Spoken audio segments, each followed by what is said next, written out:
Alors, suivez-moi maintenant. On est pris dans une sorte de cercle vicieux. Le climat se réchauffe et plus le climat se réchauffe, plus on a besoin de climatisation, de réfrigération. Plus on utilise les climatiseurs, plus on crée l'effet de serre et la planète se réchauffe. Alors, François, le gouvernement Legault a décidé qu'il faut faire quelque chose et on resserre les règles sur la climatisation. Oui, le gouvernement Legault suit une tendance mondiale, finalement. Dans plusieurs pays à travers le monde, on resserre les règles concernant la climatisation. Et si vous êtes un propriétaire d'entreprise, si vous êtes un propriétaire d'usine, vous devrez écouter ceci parce que c'est vous que ça touche en premier. En fait, ce qui se passe, Richard, c'est que dans les appareils de climatisation que l'on connaît, il y a des gaz qu'on utilise donc pour réfrigérer l'air, pour rendre ça plus froid. Et ce sont ces gaz qui causent des problèmes dans l'atmosphère, qui causent l'effet de serre. Donc, on a décidé d'interdire ces gaz. Le gouvernement Legault resserre les règles pour dans 2 ans. À partir du moment où vous êtes un propriétaire d'entreprise, par exemple, et vous avez à changer votre système de climatisation, ce qu'on va vous dire, c'est qu'il faut opter pour un système de climatisation vert qui n'utilise pas ces gaz qui dérangent.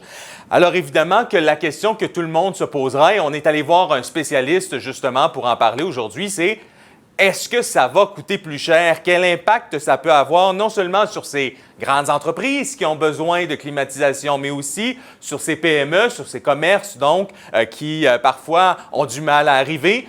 On écoute sa réponse.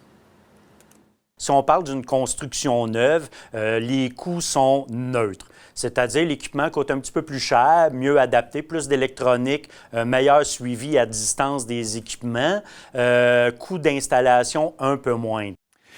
Ça veut aussi dire, François, un changement de méthode pour les entreprises qui travaillent dans cette industrie. Expliquez-nous.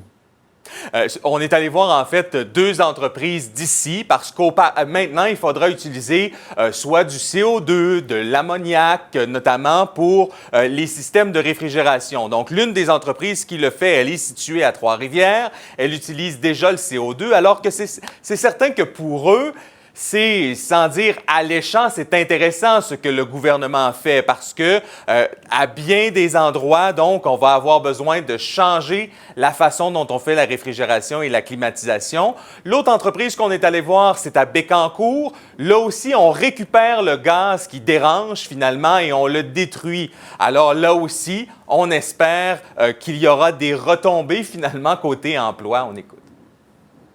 Ça va nous apporter plus de travail au fil du temps et avec les initiatives que le gouvernement va continuer à faire dans ce sens-là, on sera aux premières loges pour abaisser notre niveau de pollution provinciale et fédérale. La majorité des grandes entreprises, on parle des grandes compagnies de télécom ou les grandes chaînes de supermarchés, sont déjà conscientisées sur les impacts des réfrigérants, dont les HFC qui viennent d'être annoncés pour être éliminés, en quelque sorte.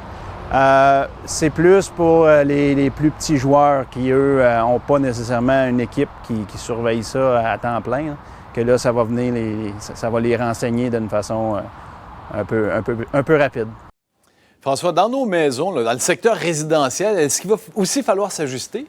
Non, pas de changement pour l'instant. Cela dit, je vous mets au défi de trouver un climatiseur résidentiel vert. C'est plus compliqué, mais on nous dit aussi que les gaz utilisés dans les climatiseurs résidentiels ont moins d'impact. Par contre, je vous mentionne ceci, Richard, lorsque vous vous débarrassez de votre climatiseur, si vous avez à le jeter, assurez-vous de le jeter à un endroit, en fait, de le donner à une entreprise qui récupère les gaz pour les détruire, parce que sinon, vous aurez compris que ça se retrouve au dépotoir, que ça se retrouve dans l'atmosphère et c'est nocif pour tout le monde.